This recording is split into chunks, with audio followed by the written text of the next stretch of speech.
and welcome to Produce for Kids FoodRx. FoodRx is here to provide you information to help you and your family make healthy choices together. I'm your host, Julie Harrington.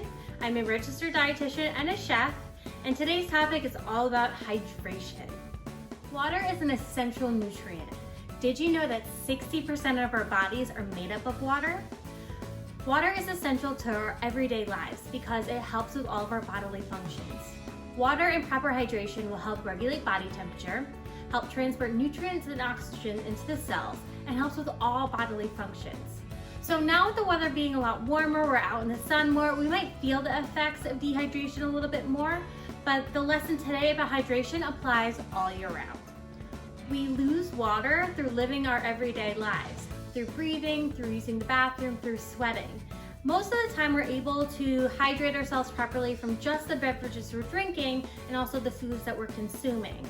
But also if you may be running a fever or you have an illness, our water depletion may be a lot higher, so that rehydration is going to be really important.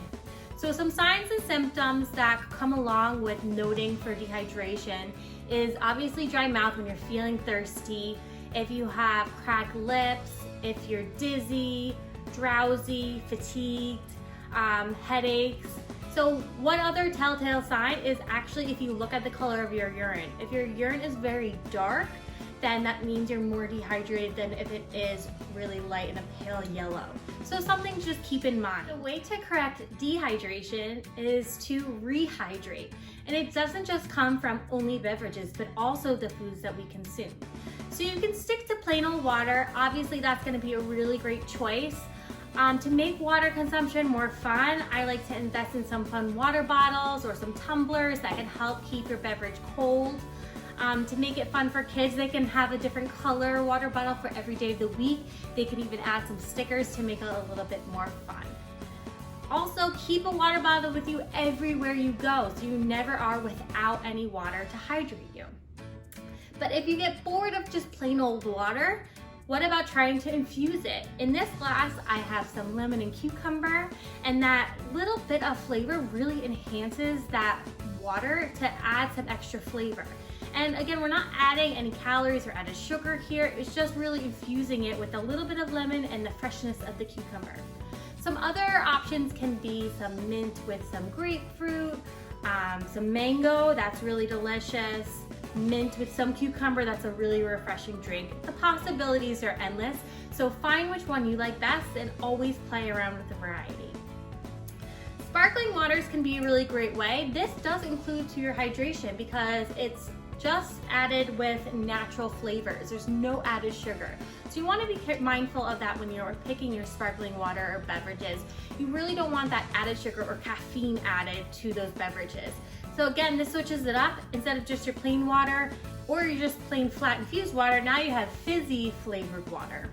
Also, they make other hydrating drinks like a coconut water or this maple water. But again, look at that label, make sure there's not too much added sugar. And of course, our hydration comes through the food that we eat. Our produce is one of the main sources of getting our hydration through our food. So 1 cup of watermelon is a half a cup of water. So really when you think about adding all these different fruits and veggies to your diet, you are hydrating your body naturally that way as well. So when you see those charts and statistics saying you need to drink 8 glasses of water every single day, it means equivalent to 8 glasses of water. So everyone's hydration needs are going to be completely different based on what time of year it is. If you're outside, you're sweating a lot, their activity levels, their age, their gender. So it's not a one-size-fits-all approach. Again, you'll know when you're feeling dehydrated, you'll have that dry mouth feeling, or you might feel fatigued or that headache.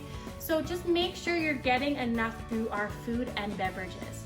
So some other hydrating fruits and vegetables include our watermelon, our stone fruit like our peaches, our plums, citrus, strawberries, and don't forget about our vegetables. You want to think about your cucumbers, your lettuce, tomatoes, celery. Again, most of our produce is going to provide some sort of hydration. Now, it's not always a 1-to-1 ratio. Like I mentioned before, that 1 cup of watermelon produces a half a cup of water. So just be mindful of eating a variety of foods and drinking a variety of beverages and making sure you just always have a beverage on hand with you. Thanks for tuning in to another episode of FoodRx. For more information about hydration and hydrating foods and beverages, visit produceforkids.com/foodrx.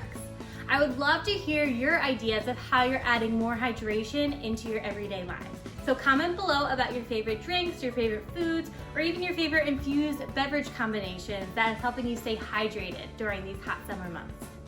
See you next time.